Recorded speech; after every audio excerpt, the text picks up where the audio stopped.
compleja en su relación de pareja. Estaba con ella, no estaba con él, se iba, volvía. Cuando nace su hijo Norberto, ella lo deja con él y se va. Porque ella iba y venía.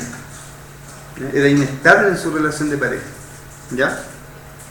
Hasta que logra casarse con él en el 2008. De hecho, hoy día se mantiene con él. ¿Ya? Él logra ser una figura afectiva, relacional estable para él. Le da contención emocional, afectiva. ¿Ya? La línea de vida es otra técnica, ¿ya?, que permite visualizar momentos de inflexión, que son aquellos momentos que las personas experimentan como hechos complejos, difíciles, pero que logran salir adelante. Acontecimientos vitales como nacimientos, casamientos, ¿ya?, cambios de residencia y los momentos de corte.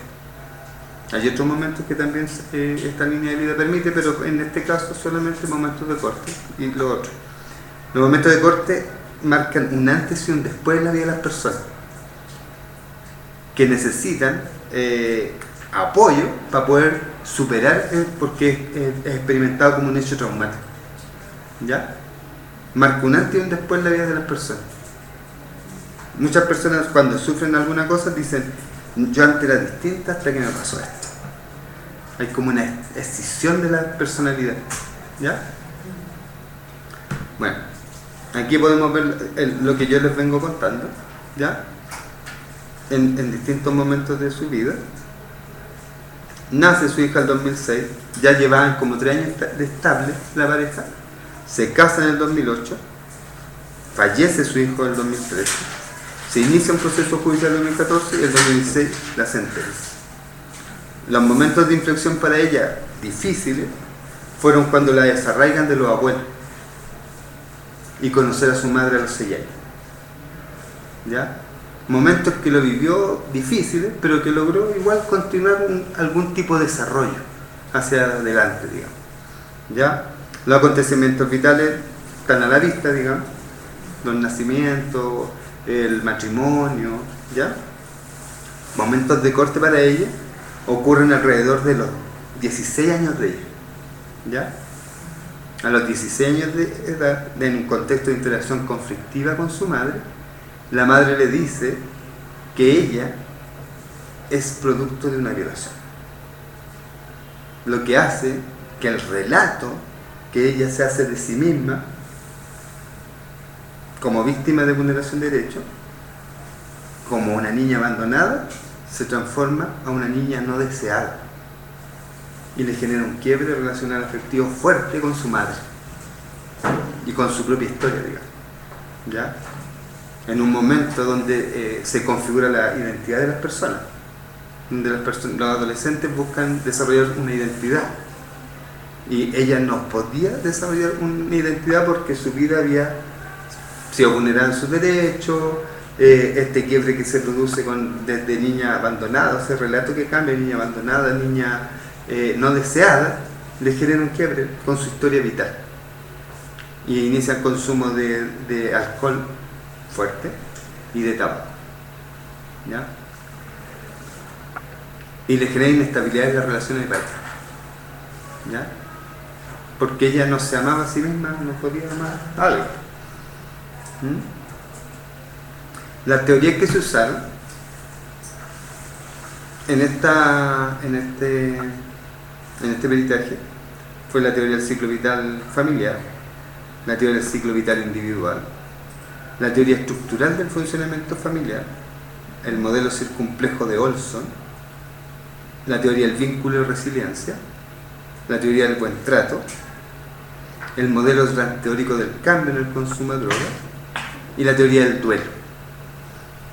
Esas teorías permitieron darle más sustento a todo esto que yo le estoy contando. ¿Ah? Cada elemento que yo le fui nombrando va sustentado con la teoría, ¿ya?, con citas textuales dentro del relato y del informe. Yo rescaté algunos elementos del informe que tienen que ver con la teoría. Hay más elementos en el informe, obviamente, para que no se interprete como que ese es el informe, ¿ya? Es mucho más.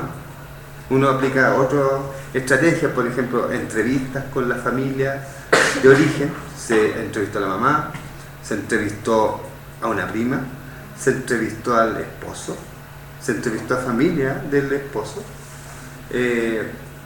como para ir construyendo. Bueno, se le entrevistó a ella también, en más de una ocasión con ella, porque ella estaba muy lábil emocionalmente, entonces lloraba, y era difícil hacer una entrevista así.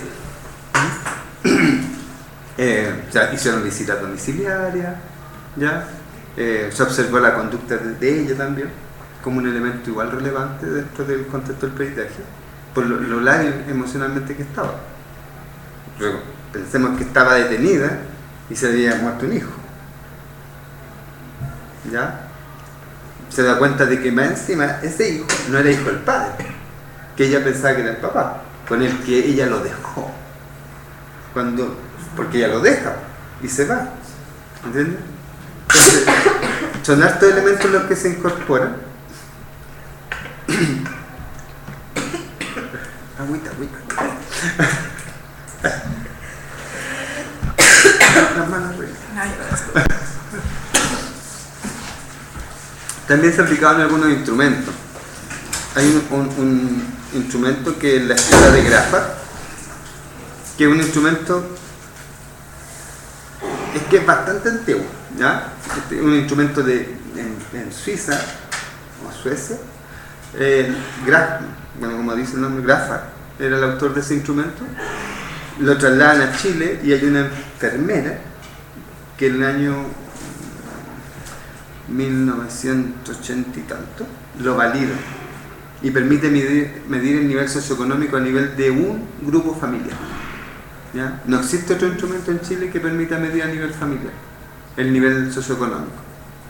No era tan relevante para el peritaje, pero sí era importante porque el esposo de ella era ingeniero civil y ella tenía segundo medio, ¿ya? Por lo tanto, el nivel socioeconómico de ellos era alto, lo que les permitió tener buen abogado, buenos informes periciales también, ¿ya? También está el Phase 3, que permite medir adaptabilidad y cohesión familiar, y se distinguen 16 tipos de familia, ¿ya? Es un instrumento que igual está validado aquí en México, y que se puede usar incluso para procesos de intervención, ¿ya? Es muy relevante, y tiene que ver con la teoría del modelo circunplejo de Orson, Wells y otro autor, ¿ya? Permite caracterizar cómo es esta familia, ¿ya? Por lo tanto, todo lo que uno va virtiendo en el informe finalmente se basa un poco en la teoría fundada, que no es la teoría o fundamentada, también se le conoce, ¿ya? Que uno va observando hechos que tienen que ver con ciertas teorías que uno tiene a la vista, digamos.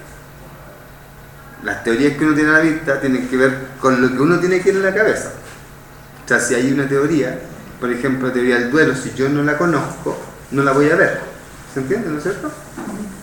Si yo no conozco la teoría del ciclo vital individual, nunca lo voy a poder ver en las personas, ¿ya? Por lo tanto, igual el ser perito involucra que uno tenga que sistemáticamente estar estudiando, ¿ya? Para poder visualizar más elementos que te den más fundamento al peritaje. Por lo tanto, todos los elementos que se van vertiendo en el peritaje no es solamente una interpretación del profesional, es una investigación científica, ¿ya? Que está sustentada en teoría. Esa es como lo fundamental de este ejercicio, digamos, ¿ya? Y decir, yo a veces siempre digo, yo hago cursos de capacitación en Chile con la consultora TS, consultora Creciendo, ¿ya? TS por trabajador social, por supuesto, y siempre explico que la diferencia entre un informe social y el informe pericial es solamente el objetivo al cual está destinado, porque como proceso metodológico debiese tener la misma rigurosidad, ¿ya? Pero como uno trabaja tan mecánicamente, Se nos olvida ese aspecto. Y muchas veces uno hace diagnósticos para procesos de intervención sin considerar todos los elementos ni todos los elementos teóricos que uno tiene en la mano. ¿Ah? Y ahí uno puede caer en subjetividades y en prejuicios y una serie de cosas. Tremendamente importante. Cuando uno trabaja para defensoría o incluso para fiscalía, para hacer informes periciales, uno puede tener el criterio ético de señalar que ese tipo de informes no lo puedo hacer por el tipo de causa que, ¿ya? Por ejemplo, este caso del abuso menor. Uno puede tener dificultades con ese tipo de causa y yo no voy a defender a un imputado si ese tipo de causa. ¿Me entiendes? Por tanto, yo puedo decir éticamente, yo no me puedo involucrar en ese tipo de causa. Desde la fiscalía lo mismo. Si hay violencia intrafamiliar, por ejemplo, y uno tiene ciertos prejuicios, ciertas cosas que te mueven, por ejemplo, intervenir con familias homoparentales, ¿ya? Si uno tiene que hacer peritaje de familia homoparentalidad, pero uno tiene ciertos prejuicios o no acepta la diversidad sexual, yo puedo decir, no, yo no puedo hacer ese tipo de peritaje. Eso es lo ético. ¿Entiendes? Eso es importante señalarlo. Pero bueno.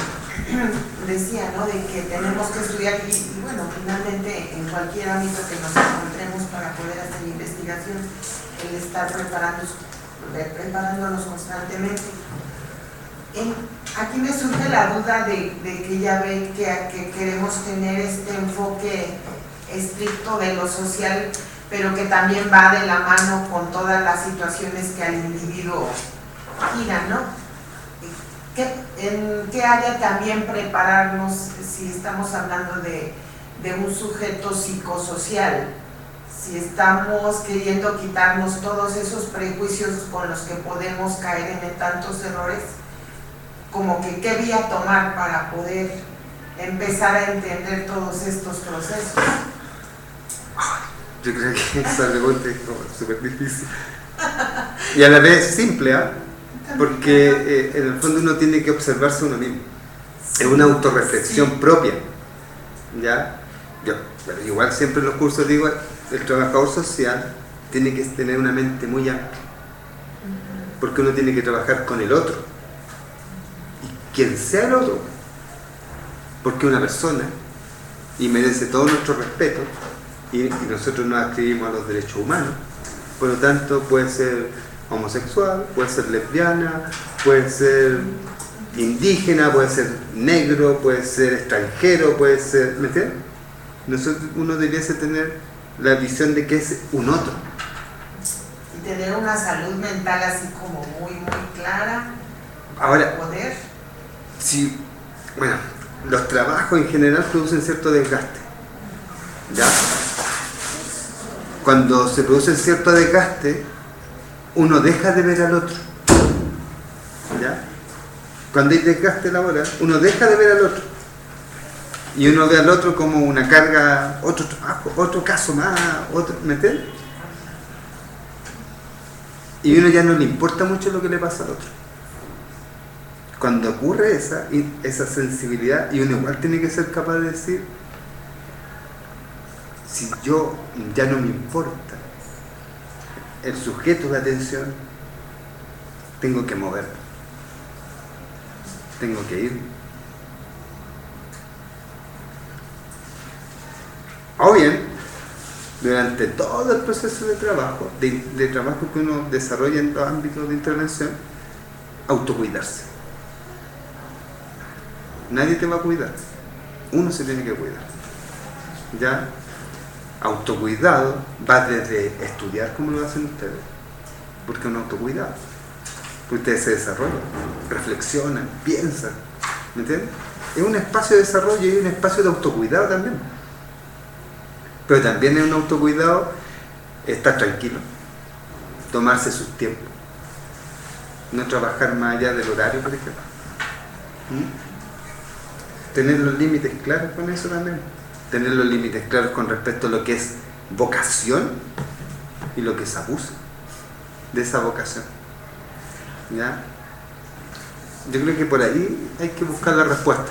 Sí, Yo pienso que, por ejemplo, nosotros trabajamos en hospital, cada historia de paciente que ingresa, obviamente nosotros no nos podemos involucrar sentimentalmente, ¿no? Queriéndolo apoyar y demás. Nosotros también deberíamos de tomar terapia, que nosotros realmente no la tomamos, porque nos vamos llenando de muchas cosas y de alguna manera cómo sacar todo esto que ya tenemos dentro. Digo, también es de manera con un profesional tomar este tipo de terapia para sacar todo el morral de cosas que ya traemos acumulado y de alguna manera brindar un mejor servicio para que igual no nos vayamos involucrando, decir es que ya estoy casado, ya no quiero escuchar al próximo familiar o paciente que llegue, ¿no? Ese es por salud también. Sí, sí. Y eso pasa. ¿No? Es indiscutible que pasa. A mí me pasó. Por eso lo digo. Pero uno tiene que pasarla a veces para comprender, ¿ya? La importancia del autocuidado. Súper importante, súper importante. Bueno, y en estos casos, que son como son pericias, la involucración afectiva y emocional no es tan fuerte, ¿no? Porque uno hace como un diagnóstico específico de una situación dada para acreditar como medio de prueba respecto a una causa judicial, ¿ya? Sin embargo, igual uno se siente tocado, digamos, por ciertas cosas, ¿ya? Y uno tiene que tener claro que esta una mirada y de acuerdo a los antecedentes limitados que uno puede tener también. No es todo, ¿ya? La gente se tiende a ser víctima, la gente tiende a no entregar toda la información, a tergiversar hechos, ¿entiendes? Uno tiene que tener como la visión muy aguda para ir triangulando la información. Porque te pueden contar una historia y puede ser otra. Por eso es una mirada, y una mirada parcial, una fotografía del momento. Si uno tomara el caso, a lo mejor de nuevo en 5 años más, a lo mejor aparecen otras cosas. ¿Me entiendes? Eso puede pasar. Bueno, insisto, la ético es que si hay un caso que me hace ruido en lo personal, no tomarlo. No tomarlo. Es decir, no, este caso yo no lo puedo tomar porque me genera cosas. Por lo tanto, no voy a ser tan objetivo. Estamos trabajando con personas. Y personas en un medio judicial que puede, una sentencia, una resolución puede cambiar la vida completa. ¿Entiendes? Por lo tanto, uno tiene que ser capaz de tomar ciertas posturas. Vamos a avanzar para ver algunos de los ejemplos de esta articulación. Por ejemplo, acá se señala lo que yo les contaba, que había 7 meses que estuvo oculto, el embarazo, y se señala que si uno considera la perspectiva de la teoría del apego, que es de Barudi, ¿ya? Se señala que los bebés ya en el vientre materno pueden sufrir algún tipo de trauma, ¿ya? Eso ya está comprobado, hay harta investigación al respecto. Por eso cuando uno tiene un bebé le pone música o está embarazada, música, le habla, le hace cariño, ¿me entiendes? Porque el niño ya está recibiendo estímulos, ¿me entiendes? Pero si no recibe los estímulos, algo le produce al niño y le puede provocar un trastorno del apego, ¿ya? Como dice, hay ciertos futuros bebés sufren ya en el vientre de su madre influencias destructivas debido a los factores ambientales, ¿ya? Lo que puede haber producido una dificultad en el apego emocional. ¿Por qué se dice puede haber producido dificultad? Porque puede haberla producido, pero no tenemos la certeza, porque eso debiese diagnosticar un psicólogo con más precisión, ¿me entiendes? Pero efectivamente podría haberlo producido, ¿ya? Cuando uno no tiene certeza, ponle de esa manera el escrito, ¿ya? Porque así no te cuestionan de que te saliste de tu área, ¿ya? Puede haberla producido ¿Por qué? Y ahí está el argumento teórico. Que es lo que implica un fracaso en el proceso de impregnación entre el niño y los padres, que acarrea perturbación en el apego, que tendrá como consecuencia la negligencia y el abandono de los niños. ¿Ya? Por lo tanto, cuando esta señora deja abandonado a su hijo con el papá, que finalmente no era el papá, y se va, eso hizo ella. Y ella tenía dificultades en el apego. Repetía pautas de crianza también. Pero eso no va a ver. Como ella vivía en el campo, en un sector rural, ¿ya? Donde la familia era pobre, se centraba, la actividad de la familia se centraba en la satisfacción de las necesidades materiales. Techo, abrigo, comida, ¿ya? Y que fuera a la escuela, como lo básico, ¿ya? Pero sin preocuparse de los aspectos emocionales, de las necesidades emocionales del niño, ¿ya? Y para eso igual se usó una cita de otro autor. ¿Por qué? Porque es importante decir que no es mi impresión. Hay teoría, hay gente que ya habla de esto, ¿ya? Lo que permea la falta de confianza y seguridad básica en ella, ¿ya? La confianza y seguridad básica es un elemento que viene en la teoría del ciclo vital individual, que es una de las tareas de la infancia, ¿ya? Que el chico se sienta seguro, que la niña se sintiera segura de que sus necesidades van a ser satisfechas, y no lo eran, ¿ya? Por lo tanto le genera inseguridad, ¿ya? Y problemas de apego con su familia. O sea, ella sufrió maltrato, le daban alcohol, ¿ya? Por lo tanto ella sentía rechazo hacia ellos, pero a la vez era su única familia, porque no conocía a la mamá, ¿entiendes? También los quería, también tenía un apego con ellos, ¿entiendes? Por eso era ambivalente, ¿ya? De hecho, ese tipo de apego es el que le genera a ella dificultad posteriormente en su vida adulta para mantener una relación estable con una pareja, ¿ya? Bueno, con cuál un estilo de apego ambivalente. ¿Qué es lo que es un estilo de apego ambivalente? Son los bebés poco dados a la exploración, difíciles de consolar, no han aprendido a establecer más relación de ayuda de la que obtienen mediante la expresión de su angustia, ¿ya? Sin angustia se encuentran en pleno desierto, con la angustia nace la esperanza de que alguien venga en nuestra ayuda. Por lo tanto, hay una victimización en sus discursos. Ella es víctima de su contexto, es víctima de su abuela, es víctima de su madre, es víctima, ¿ya? Es víctima del sistema. Le quitó a su hija, se murió su hijo, me tenían detenida. Ella no tenía oculta la fotografía, la tenía en el computador. Ella dejó entrar a la policía de investigaciones, ella le pasó el computador, no había clave, nada. ¿Me entiendes? Era conducta autodestructiva. En cierta medida no era una conducta autodestructiva en ese sentido, ¿ya? Sino más bien ella no sabía que estaba traspasando los límites de su hijo. Y eso tiene que ver con el tipo de familia que lo vamos a ver de ahí, ¿ya? Pero ella expresa a través de la angustia, ¿ya?, necesidades que ella tiene, ¿ya?, que no están resueltas y que tiene que trabajarse, y tiene que trabajar en un proceso terapéutico, digamos. Con lo cual su manera de visibilizarse será mediante la expresión de su angustia, demostrada en su calidad de niña abandonada, que el contexto familiar construye sobre su imagen. Por lo tanto, no, yo soy una niña abandonada, ¿me entiendes? Y se minimiza, se siente marginada, ¿me entiendes? Como que nadie la quiere. Bueno, otro elemento importante, si bien ella sufre maltrato psicológico, maltrato físico, cuando una persona sufre maltrato psicológico,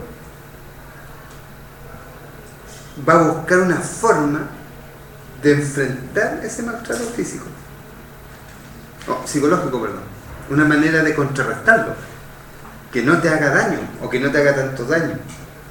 Uno genera mecanismos de defensa, ¿cierto? Ciertos mecanismos de defensa que te digan burro, que te digan gordo, que te digan feo. De tanto que te lo dicen, uno va generando un mecanismo de defensa y por lo tanto ya no te hacen daño. El maltrato físico también. Uno puede arrancar, uno se puede poner más duro, ¿me entiendes? Puedes tomarse hasta como un juego, según el autor Cyrulnik, en algún momento de la vida de las personas. Que si te pegaron, fuiste tonto. ¿Ya? Si son hermanos, sí. Él relata dentro de sus libros algo de eso. ¿Ya? Había unos niños, me voy a contar la historia. Había unos niños que la abuela por cualquier cosa les pegaba. De chicos. Entonces, pero ellos como a los 6 años, era como un juego.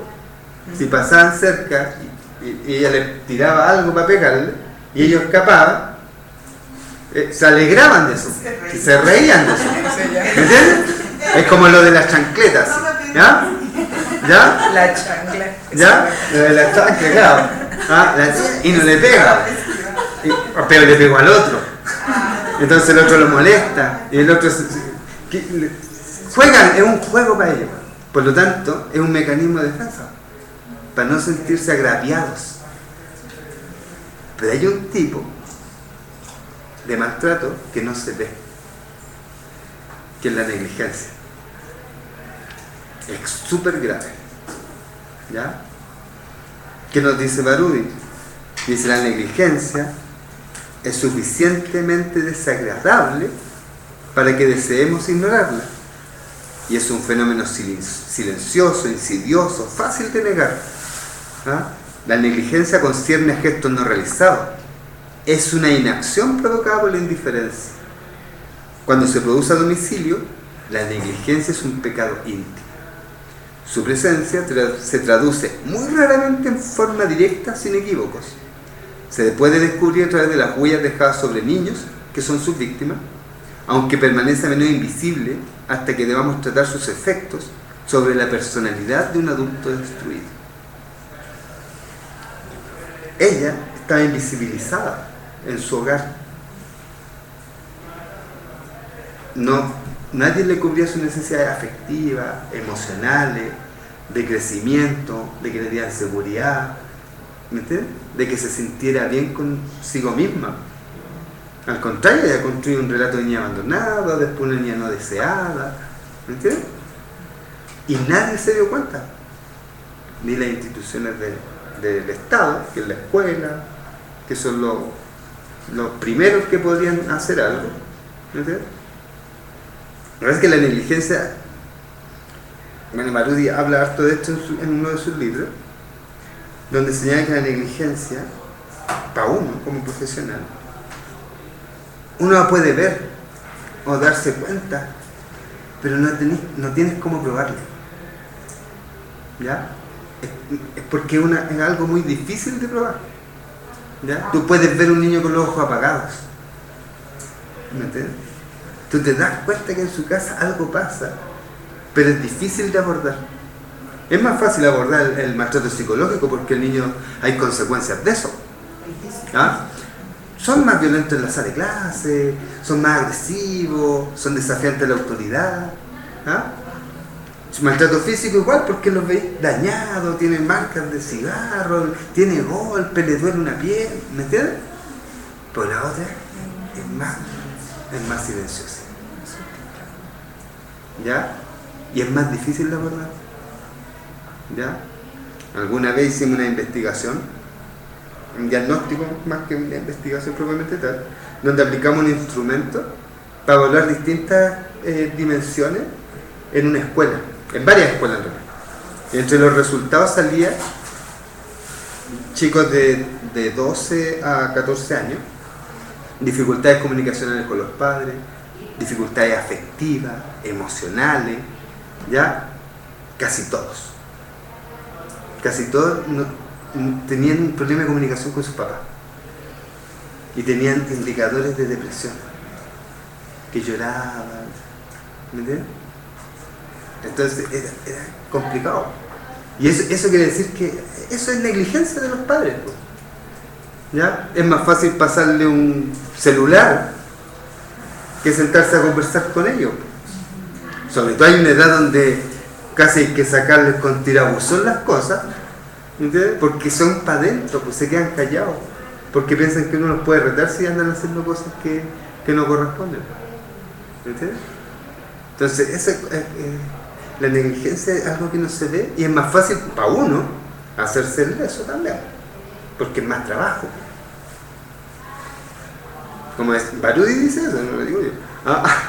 También dice que es más fácil para uno como profesional abrazar causas de violencia psicológica, porque es más evidente, o maltrato físico, y ser súper entregado en esas causas.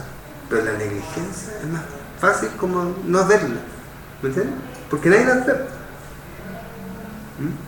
Pero es la que más daño hace, porque lo deja indefenso, no sabe cómo actuar frente a eso un niño. Exactamente, no lo puede exteriorizar. No lo entiende tampoco, porque no lo ve. Él se siente aislado, se siente rechazado, ignorado, invisibilizado, ¿ya? Por ello por lo tanto, ella con este elemento como que afianza su expresión de la angustia. Por eso se va a la droga, mantiene relaciones de pareja con distintas personas, pese a tener una pareja estable, se mantiene en eso durante años. El consumo de alcohol. Que el consumo de alcohol en la mujer igual es un tema, ¿no? El hombre puede ser alcohólico, pero es público, ¿ya? Sale a tomar con los amigos, se cura, ¿me entiendes? Pero la mujer lo hace puerta adentro y calladita. Por lo tanto, es más grave. Y eso le pasó a ella. En la adolescencia, como decíamos, Policino refleja de una manera bastante interesante esta etapa donde uno él dice, vuelvo la vista atrás para dar una historia coherente de mi vida, ¿ya? Para enfrentar con nueva esperanza la nueva etapa. O sea, hay muchos niños que sufren bullying, por ejemplo, en la primaria, ¿le dicen aquí? Primaria. Y cuando cambian de sistema escolar a la secundaria, me parece, a la bachiller, ¿ya? Es una oportunidad para sacarse ese estigma. ¿Me entiendes? Fueron víctimas de bullying en la primaria, pero en la secundaria ya no. Hay otros compañeros, hay otra gente, se valían de una manera distinta. Es un camino a la esperanza, digamos, ¿ya?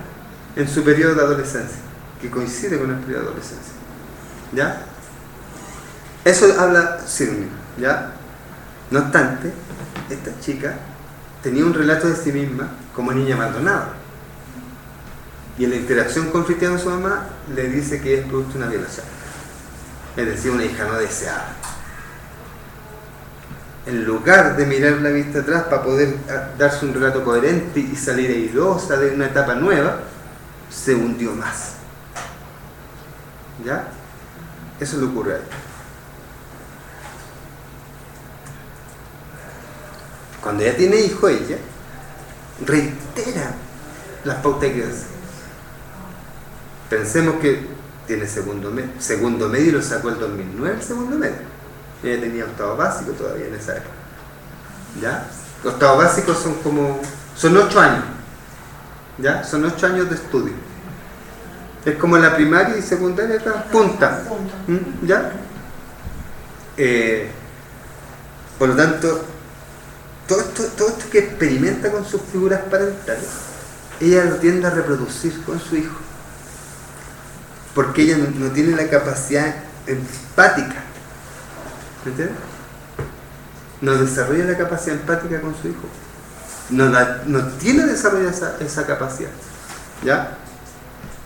Me dice, constituyen factores de riesgo para los hijos, sobre todo cuando falta apoyo terapéutico. Esto siguen secuestradas las emociones provocadas por la experiencia del pasado.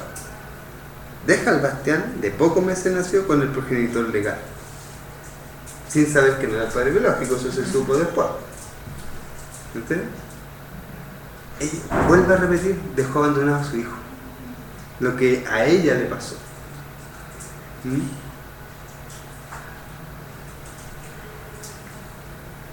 En la adultez joven de ella, estamos hablando del 2003, 2004, ¿ya? Una de las tareas fundamentales de la adultez joven es la estabilidad laboral y la estabilidad familiar, de acuerdo al ciclo vital individual, ¿ya? Es lo fundamental. Pero para eso tiene que ser capaz de lograr la intimidad o el compromiso con el otro, ¿ya? Pero como ella viene sufriendo tanto, le costó desarrollar eso. De hecho, del año 92 hasta el 2000 y tanto, ella va y viene, va y viene, va y viene. Ahora el hombre, como nosotros no lo investigamos, digamos, a él, o sea, no se hizo un estudio de él, pero lo más probable es que él igual tuviera algunas dificultades, ¿me entiendes? De algún tipo, porque el hombre siempre estaba ahí, con ella, la recibía,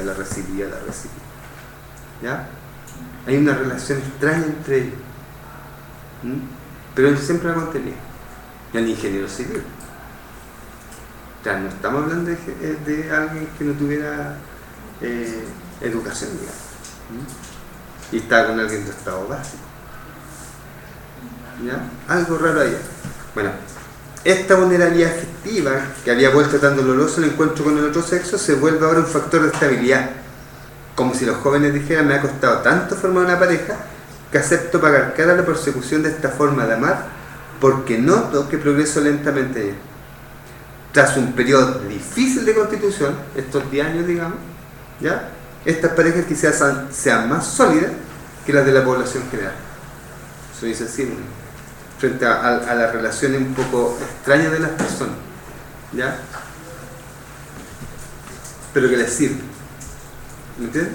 Puede ser una relación compleja, quizás hasta patológica, pero se dan estabilidad a los dos y les permite avanzar paulatinamente, más lento, pero sí les permite igual.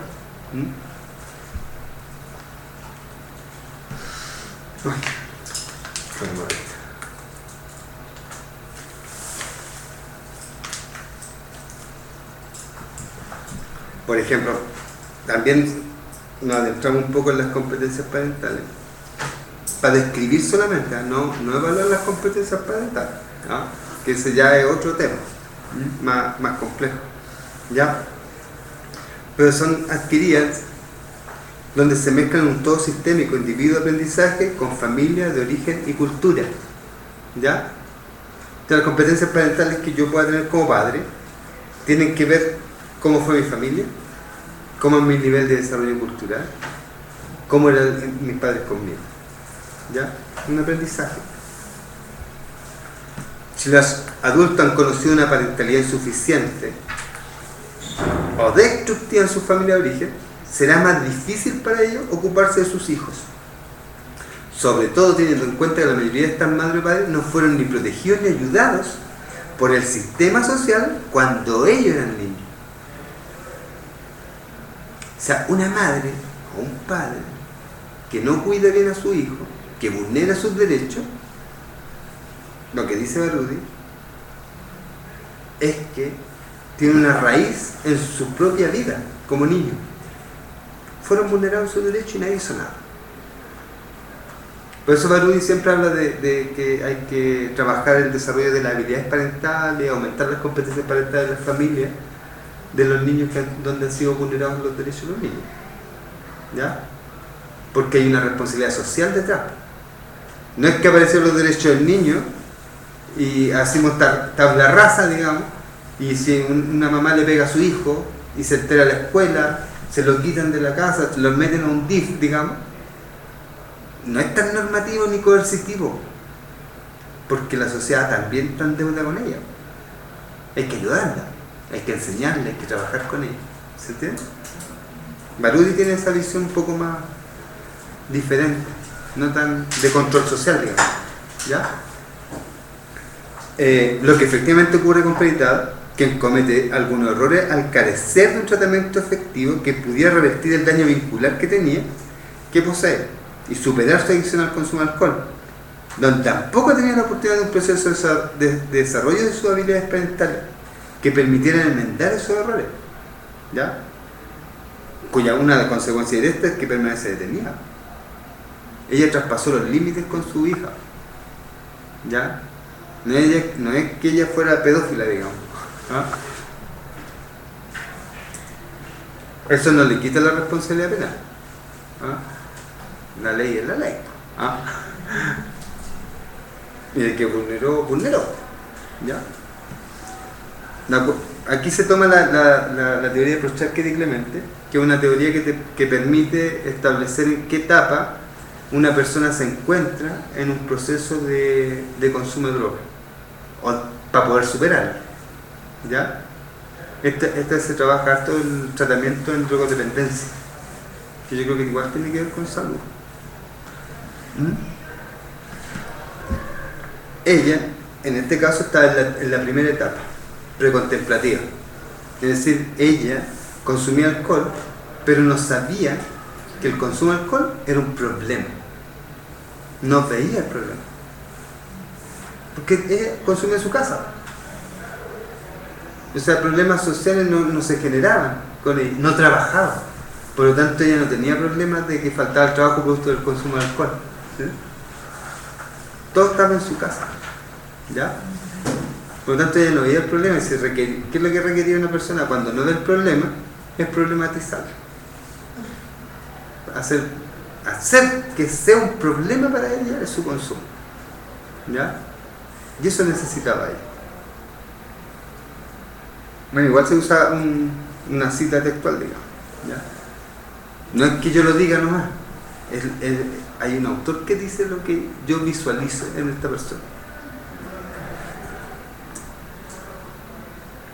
También hablamos del proceso de duelo, ¿ya?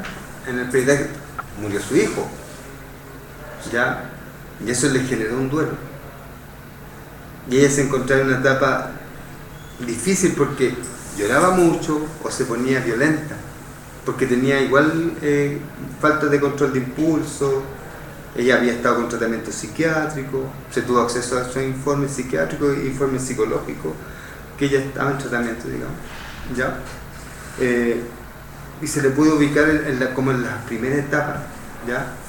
De este proceso que describe Elizabeth Kubler-Ross, ¿ya? Que es la ira. La ira es cuando uno no acepta la pérdida, ¿ya? Uno no acepta la pérdida y encuentra que es injusto, le da rabia, y esa rabia hace que la persona la lance para cualquier lado, ¿ya? Y eso complejiza el trabajo con esas personas. Si uno trabaja con personas en situaciones de duelo, que a lo mejor igual en el sistema de salud se viven esas cosas, porque la que escribió la Elizabeth Kubler-Ross era enfermera y trabajaba con enfermos terminales y investigó durante 10 años y logró establecer 5 etapas, ¿ya? Para superar el duelo, ¿ya? Por lo tanto, sí tiene que ver a veces con lo que uno pueda estar trabajando, ¿ya? Y la persona, si está con toda la rabia, te dice cosas a ti injustas, te puede tratar mal, te puede estar golpeando, porque encuentra que es injusto, todo es injusto, que está mal, ¿entiendes? Lo que está pasando. Y ella efectivamente le había pegado a algunos gendarmes, ¿ya? Estar en prisión preventiva implica que no está en un espacio donde tengas profesionales que te puedan atender de la debida manera, ¿ya? Por lo tanto, ella, más que estar detenida, debe estar en un proceso de tratamiento, ¿ya? Que le trabaje todas estas cosas que ella tiene de daño, y que es daño profundo, que pueden ser años de psicoterapia, ¿ya? Por eso uno coloca el contexto privativo de libertad puede conllevar riesgo para su integridad física, porque puede llevarla a un riesgo de suicida, de atentar contra su vida o también atentar contra otro. El instrumento FACE. Aquí, esto tiene que ver con las características de la familia. Este instrumento se aplica a los adultos mayores de 12 años de un hogar. Bueno, en este caso se le aplicó a ella y al esposo. ¿Ya? Y resultó que era una familia flexible aglutinada. ¿Qué quiere decir? Flexible. Que hay adaptación a las presiones del entorno. ¿Ya? No se ven alteradas la dinámica familiar por las cosas que pueden estar ocurriendo a su alrededor. ¿Ya? Tienen normas, tienen roles, pueden ser intercambiados los roles. Ella podía dejar al esposo con los niños y ella salir y no había complicación, digamos. ¿Ya? Ahora, por otro lado, que sea aglutinada involucra que hay demasiada conexión emocional entre los integrantes. Por lo tanto, hay un problema límite. ¿Ya? Hay un problema de dejar el desarrollo de la independencia de los integrantes. ¿Ya? Por eso a lo mejor ella tenía conflicto con el hijo. ¿Ya? Porque sí tenía conflicto con el hijo. ¿Ya? Entonces, porque ella invadía la privacidad y la independencia. Porque eran demasiado unidos, demasiado aglutinados. ¿Ya? Y eso es un elemento importante. Cuando uno estudia, hay estudios que hablan del abuso sexual de menor dentro de una familia. La mayoría de las familias donde ocurre esto son caóticas aglutinadas. No tienen normas, no tienen límites, los roles se sustituyen unos con otros, ¿ya? Nadie sabe quién manda, todos mandan, y aglutinadas son demasiado unidas y que y eso puede provocar cierres también, el secreto, ¿ya? Eso puede provocar. Y hay estudios que avalan eso. Entonces a veces uno puede tener una sospecha de abuso y uno puede aplicar este instrumento y te puede dar algún indicador. ¿Ah? Si es caótica aglutinada, hay elementos. Hay elementos que dicen que hay estudios que avalan que podría haber. La conclusión del informe. En la conclusión del informe, yo siempre digo lo mismo. Yo me quedé con la antigua escuela de los tribunales que no eran orales, ¿ya? Cuando uno hacía informe para los tribunales que no eran orales, uno hacía el informe y en la conclusión uno colocaba toda la información posible, ¿ya? ¿Por qué? Porque llegaban esos informes al tribunal, 10 hojas, ¿no? Y el tribunal leía la conclusión, no leía nada más. No leía nada más.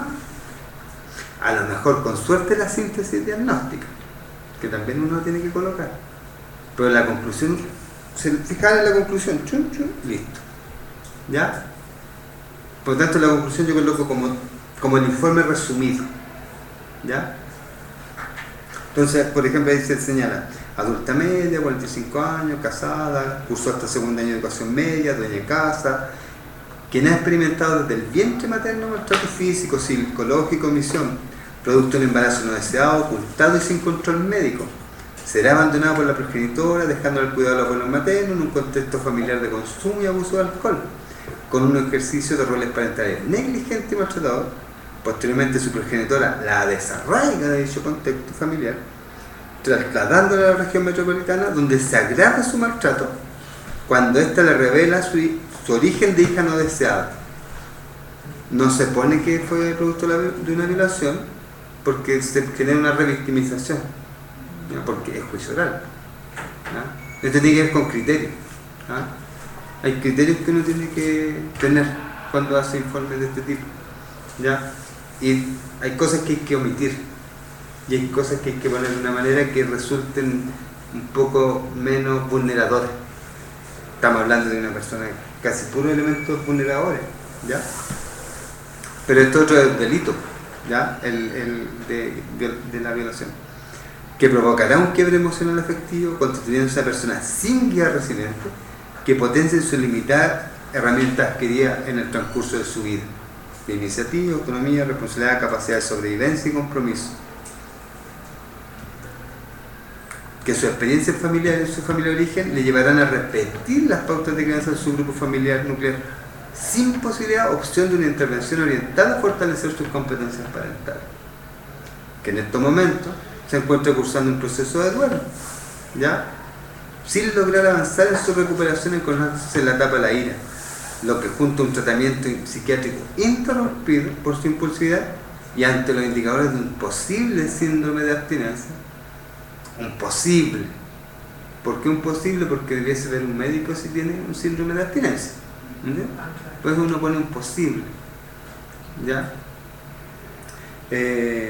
Hacen prever un nivel de riesgo para su integridad física propia que la mantienen con custodia personal en el centro de atención preventiva. ¿Ya? Es decir, ella estaba aislada ya. ¿Ya? Que al permanecer detenida se le ha privado de su principal soporte afectivo emocional, que es su cónyuge. ¿Ya? Con el único que ha permanecido con ella durante más tiempo que cualquier otro referente, más que sus padres, más que su abuelo, ¿ah? Están del 91 al 2013 juntos y con todos los vaivenes que tenía. Que por lo tanto, en virtud del antecedente, se solicita. Al principio, cuando nosotros hacíamos los informes periciales, se supone que uno no podía sugerir ni podía solicitar nada, ¿ya? Pero a raíz de los años de trabajo y de experiencia, el tribunal siempre nos preguntaba en los juicios: ¿y cuál es su opinión? ¿Qué piensa usted de esto? O sea, ellos quieren una sugerencia, que uno se la juegue, digamos, por algo, que uno que recomendaría, digamos, ¿ya? Por eso empezamos a recomendar, en familia y en penal, en los dos ámbitos, ¿ya? El tribunal nunca hace nada si uno no lo solicita, ¿ya? Eso igual es una regla básica. O sea, si ustedes tienen algún tema de violencia intrafamiliar, vulneración de derechos menores, que les lleguen de ese tipo de causas, ustedes tienen que solicitarle algo al tribunal, algo concreto. Si no, va a quedar ahí, lo van a mandar a que investiguen otra gente, van a revictimizar a las personas, ¿me entiendes? Por eso es importante saber qué solicitar. De hecho, en los juzgados, cuando solicitan algún informe, determinan qué es lo que necesitan específicamente, ¿no? Sí. Eso es cuando eso es cuando te piden un informe pericial. Ya es un informe pericial. ¿Ya? Sí. Pero cuando ustedes son testigos de un hecho de vulneración de derechos, de violencia intrafamiliar, y les toca informar al tribunal, soliciten algo. Medida cautelar, no sé. Tienen que estudiar algo de leyes de acá como para saber qué pedir. ¿Ya? Pero siempre pedir algo, porque si no el tribunal no hace nada. Entonces, bueno, se solicita que se cambie la medida cautelar privativa de libertad por una en medio libre que le permita mantener un tratamiento, ¿ya? Sin perjuicio de que ella pudiese continuar en el proceso judicial hasta el final, ¿ya? Donde se plantea, siempre y cuando sea posible, un tratamiento integral en un centro especializado que le provea una intervención psicoterapéutica. Es decir, si le van a dar la medida libre, que esté condicionada a un tratamiento, ¿ya? No es llegar y sacarla, ¿me entiendes? Porque ella tiene problemas, pues.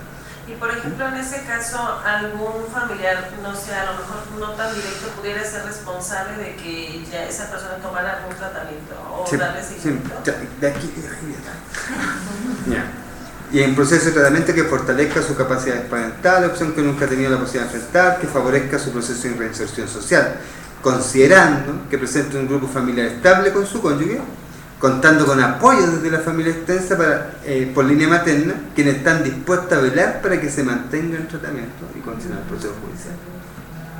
Si no tiene eso, si no tuviera eso ella, no puede salir a medio libre.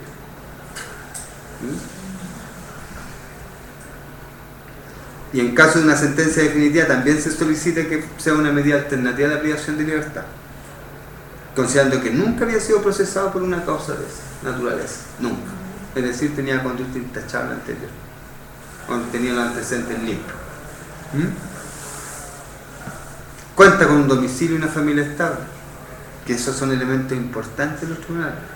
Sin prejuicio que continúe un tratamiento que fortalezca su capacidad parental y un proceso de reparación que potencie sus cualidades resilientes. ¿Ya? Esta es la bibliografía que se utilizó. Se pone toda la bibliografía que uno utilizó, se coloca. Vale, la revisión documental también, todos los documentos que uno tuvo a la vista tiene que colocarlo. ¿Ya?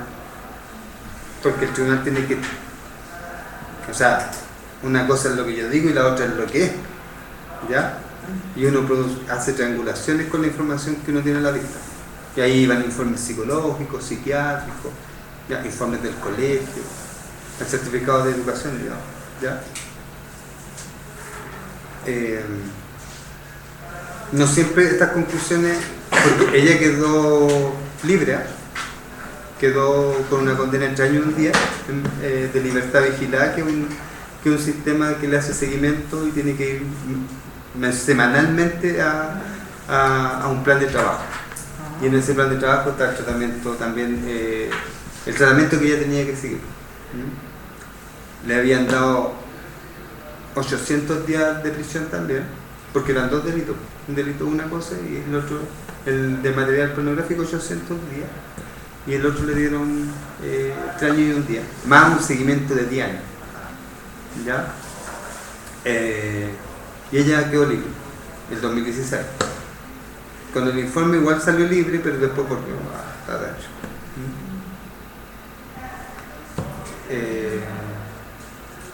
Eso, no siempre es así los informes, ¿ya? Pero yo traje este caso porque tenía connotación social, es un caso donde se usó mucha teoría para darle mayor sustento. Y ella contaba con familia que la apoyaba. Y familia con recursos que podía pagarle su atención psicoterapéutica, ¿ya? Actualmente ella está con su esposo, en su caso. Pues no ve a su hija. No tiene contacto con ella.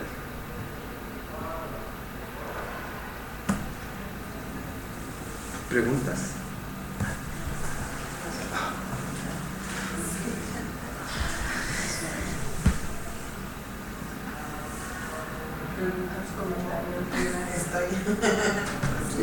Medita en su respuesta. Bueno, en estos momentos yo voy a iniciar un proceso para poder titularme de una especialidad que hice en el área de la salud. Y bueno, conseguí la oportunidad de que voy a ir como voluntaria a trabajar a un psiquiátrico infantil. Y me decían de la elección del servicio en el que iba a estar. Y bueno, de los dos lugares que yo estaba pensando iniciar como ese proceso de primero analizar qué pasa con este tipo de niños, un servicio que es nuevo en ese hospital porque yo hice prácticas ahí hace muchísimos años. Un servicio nuevo es para niños y niñas que fueron abusados sexualmente. Y otro también servicio nuevo que antes también lo había para niños con ay, perdón, se me olvidó la palabra. Bueno, ahorita lo digo. Que son ajenos a todo proceso. ¿Autista? Al autismo, perdón. Sí. Entonces, pues yo pensaba en el sentido de que finalmente un niño autista no se puede reintegrar socialmente del todo y que de alguna manera va a ser dependiente de una familia y empezar a crear toda esa conciencia y estudiar sobre esos procesos. Y ahora en el otro proceso de los niños abusados sexualmente, mi pregunta de hace un rato también era porque si te piden que si tú tienes algún problema personal que vayas a terapia, que ahí mismo incluso te asignan un terapeuta y demás. Y bueno, hasta cierto punto yo creo que tengo una salud mental estable. Soy madre de familia de 2 jóvenes y bueno, pues que ya a través del tiempo ves que tan bien o qué tan mal hiciste las cosas como madre, ¿no? Y un poquito también como profesional. Entonces, de verdad que es algo que me mueve mucho el que estos niños se vean abusados sexualmente y que estén desprotegidos, y siempre el miedo de si vas a poder afrontarlo, ¿no? De ser tan sensible que no puedas en el proceso y que a mitad del proceso digas, ay, pues con permiso a lo mejor ni puedo, ¿no? Entonces, por eso también le decía yo, bueno, ¿de qué fortalezas nos tenemos que hacer para poder llevar este tipo de procesos? Pero sí también en otras partes, en otros foros he opinado de que a veces somos burócratas y dejamos de ser el profesional sensible que comparte ese tipo de dolores que a veces hasta en tu familia vivo, desgraciadamente, ese tipo de procesos, algo no tan cercanos, pero ¿de qué nos tenemos que proveer como profesional? Por eso era la pregunta hace un rato, ¿no? Para poder salir avante de todas estas cosas que sí nos apoyamos de teorías, pero necesita de... Pero también es como un reto, ¿no? Por ejemplo, es que yo tengo esto, pero no me siento segura de hacerlo. Pero igual, si no te atreves a hacerlo, o sea, siempre te vas a quedar con la duda de decir, ay, ¿qué hubiera pasado si pude? ¿Qué tal si no pude? Si no pude haber hecho, yo pienso, personal, yo creo que sí te deberías de animar a hacerlo. Total, no pasa nada. Sí. La cuestión es de que te atrevas, que tengas los conocimientos y herramientas, o sea, por ejemplo, lecturas, documentales y todas esas cosas para tener de dónde ir actuando sobre el proceso. Por ejemplo, nosotros en el hospital tenemos muchos casos de, por ejemplo, muertes maternas. A veces las mamás son muy jóvenes y nosotros no tenemos como tal un diplomado, pudiera ser, de tanatología, porque cuando fallece la paciente, no sabemos qué decirles. Entonces es una situación muy difícil y desafortunadamente a lo mejor sí hay, pero no tenemos a veces ni el tiempo ni nada, pero de que nosotros lo quisiéramos tomar de manera institucional, o sea, que nos digan, ¿saben que están obligadas a ir al diplomado? Porque esto les va a ayudar para pues la formación, las actividades y desarrollar mejor su trabajo en el hospital, pero no lo hay como tal. Entonces ese también sería como un reto de decir, bueno, voy a hacer esto porque cuando me toca un caso de que fallece un bebé y es llorar a los papás, exactamente, ¿qué les digo? A veces yo creo que más vale abrazarlos o decirles, pero tampoco te puedes involucrar sentimentalmente y decirle, ay, pues, ¿qué cree que a mí también me duele mucho porque a lo mejor pasé algo similar? Entonces tampoco. Exactamente. Yo creo que trabajar con la persona, como dice, en contexto cerrado, porque un contexto cerrado, ¿o no? Puede haber. Sí, es un contexto cerrado o abierto. Bueno. ¿Son gente que está con los niños? ¿Hay familias con ellos o están sin familia? Sí, están en situación de familia.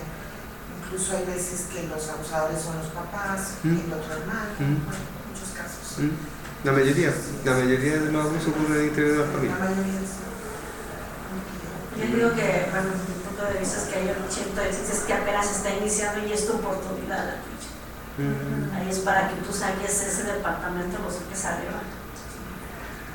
Pero como dicen, hay que fundamentarse, hay que estudiarla y todo para ver de qué manera puedes actuar. Sí, porque incluso me decían muchas veces que tienes que entrevistar hasta al abusador, ¿no? Que puede ser, por ejemplo, ¿no? El papá o demás.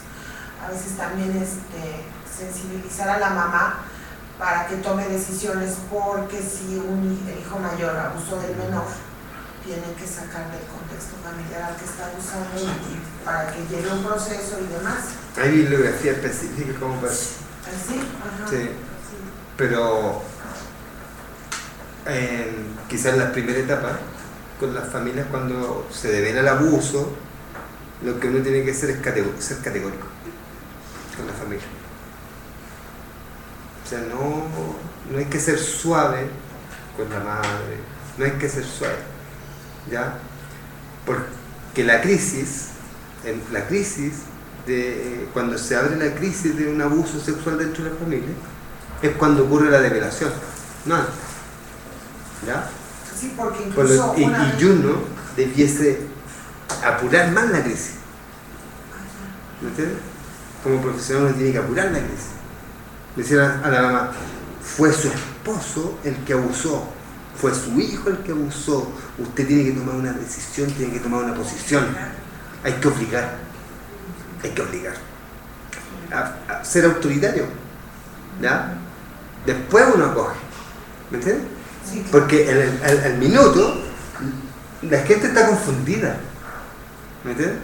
Está con sentimientos encontrados, ¿me entiendes? Porque es una crisis, pues uno tiene que apurar esa crisis y después contener, después educar, después entregar herramientas, después. Pero al principio uno tiene que ser autoritativo,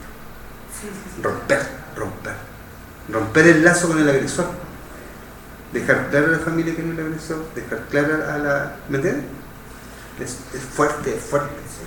Pero yo creo que tener táctica para hacerlo, porque igual si desde un inicio tú le dices, ¿sabes qué? Lo tiene que dejar así porque se oye y esto, como que se cohíbe a la hora para continuar con la entrevista y demás. Como dice, yo creo que ser sutil para que pueda expresarse y demás, pero sí firme en decirle, ¿sabe qué? Dejarle claro, es que el agresor fue el hermano o el esposo o el tío, no sé, y de ahí pues que la señora, bueno, que la persona vaya haciendo conciencia de qué es lo que va a ir haciendo para tomar decisión, porque finalmente también es su familiar directo el agresor y el afectado, pues La víctima. Digo, la víctima. Sí, de hecho, una vez que el niño está ubicado ya en ese servicio es porque ya hubo una denuncia o de la madre o del padre o de la misma víctima. Y el profesional a quien la víctima le hace la denuncia de que lo abusaron sexualmente, ese profesional tiene la obligación ética y legal de hacer la denuncia. Incluso ellos todavía no tienen ni bien específico, porque incluso yo les pedí revisar el manual de procedimientos, porque no tienen bien claro legalmente qué figura va a ir y va a hacer la denuncia. Lo están traspasando al director de la institución y que él sea el responsable legal para llevar el proceso. El trabajador social no quiere ser parte de ese proceso legal. No tienen claro todavía ese tipo de situaciones. Bueno, en esa no, porque ando investigando todo. Allá en Chile debiese ser el director. Sí, finalmente él es quien lleva todo el peso y en el manual de procedimientos lo mandaron a revisión y por eso no lo pude, no lo tengo claro, porque apenas lo actualizaron y todavía no lo verifican. Entonces, pues sí hay situaciones que legalmente ya están establecidas al interior ya del servicio del niño y que ya está ahí recibiendo atención. Entonces, por eso apenas inicio ahí en el servicio. Bueno, yo solo pues comentar que es muy importante también la conformación de los equipos de trabajo, o sea, sobre todo porque pues si son nuevas experiencias, ¿no? Como esto que tú quieres pues implementar, pues tanto generar equipos de trabajo al interior de la institución y también redes fuera, ¿no? Con otras instituciones que trabajen pues temas similares, porque pues seguramente hay pues experiencias de las que se pueden aprender, ¿no? Y tú retroalimentarte y a lo mejor pues no tratar como de buscar el hilo negro, ¿no? Sino aprender de lo que otros lo han hecho, de las prácticas que han implementado y sobre todo como también ya lo comentaba la compañera, o sea, hay finalmente experiencias que ya se han tenido, ¿no? De que, bueno, es que si yo lo abordé de tal manera con una familia, ¿no? Que luego se quedan como en conversaciones de pasillo, ¿no? Pero que si se conforman como espacios de reflexión y que te pueden llevar como a la autocrítica también, de decir, bueno, necesito buscar como más información de ciertos temas, ¿no? En los que necesito profundizar, pues entonces hasta, metodológicamente te armas más, ¿no? Con otras herramientas, incorporar otros enfoques, ¿no? Y que ya le puedas dar una como estructura, ¿no? De lo que tú vas a implementar, ¿no? Entonces digo, eso, bueno, yo por mi experiencia personal, pues me ha dado de que conformarlo en tiempos, ¿no? A lo mejor en reuniones semanales con el equipo de trabajo y llevar un caso en específico para estudiarlo y reflexionarlo en conjunto, también, pues bueno, queda como la experiencia. Muchas gracias. ¿Alguien tiene algo más? Pues yo nada más, como comentario, yo en mi formación profesional tuve la oportunidad de estar en prácticas en un DIF. Allí en el DIF había un servicio de peritaje social. De jurídico solicitaban informes periciales, la mayoría era para custodias. Tuve la oportunidad de estar tal cual ahí con la licenciada, pero me doy cuenta que efectivamente estamos muy escasos en realmente buscar, en fundamentarnos. Teóricamente estamos pues muy escasos. Los informes sí tenían ciertas teorías, sí tenían fundamentos, pero creo que viendo, por ejemplo, este ejemplo que usted nos dio, cambia radicalmente. Entonces sí creo que es como darle más objetividad a los informes, y eso creo que sí es algo súper fundamental, porque finalmente, como usted lo comentaba, allí en el primera pues custodias, ¿no? De menores, pero exactamente, o sea, un informe puede cambiar completamente la vida de ese menor, porque estás determinando con quién se va a ir y si esa persona efectivamente está preparada para poder cuidarlo, para poder hacerse cargo de él, tanto en el entorno familiar, en el entorno, en el contexto ambiental en el que está. Todos los factores influyen pues muchísimo.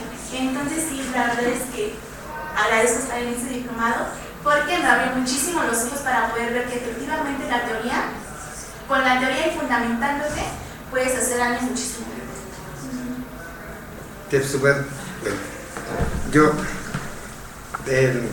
cuando creé la consultora, la TS Consultora Crecer, mi finalidad es empoderar a los trabajadores sociales, ¿ya? Que tengan herramientas teóricas y prácticas de trabajo, ¿ya? Que se sientan más sólidos, ¿ya? Yo me acuerdo que cuando empecé a trabajar, los psicólogos tenían toda una batería de autores, ellos se manejaban muy bien, pese a que desde mi visión sus criterios eran diferentes, porque ellos individualizan el problema, pero no lo contextualizan como lo podemos hacer nosotros los trabajadores sociales, ¿me entiendes? Entonces eso hacía que uno tuviera que autoformarse, estar leyendo constantemente para poder en esas reuniones técnicas porque era parecido al DIF, ya estamos hablando de niños y la psicóloga podía tomar características individuales y no globales y podía cometer un error.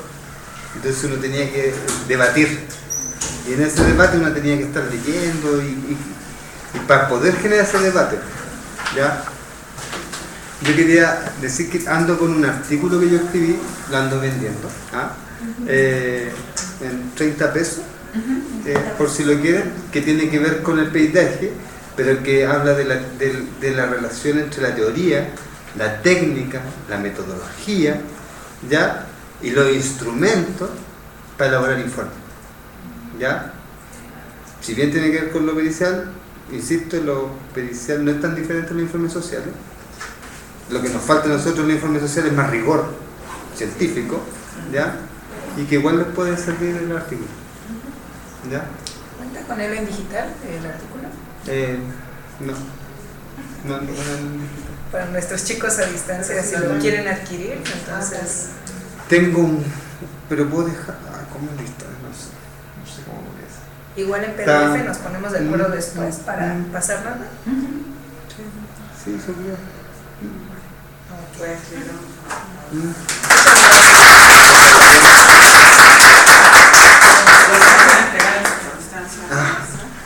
Vale, gracias. Bueno, dice, la red de investigaciones y estudios avanzados en trabajo social otorga la presente constancia al maestro Osvaldo Alarcón Enríquez por su participación como conferencista magistral con el tema Articulación teórica en el peritaje social, un caso penal en Chile desde la perspectiva de la defensa en el marco del sexto diplomado iberoamericano en la Administración de Servicios de Salud, Gerencia Social y Fortalecimiento Institucional, Miradas del Trabajo Social, Ciudad de México, 27 de octubre de 2018. Muchas gracias. 1, 2 y 3. La selfie. No falta. Nos falta Ahora para sí, decirlo a nosotros. La generacional. Y bueno, nos tomamos la selfie.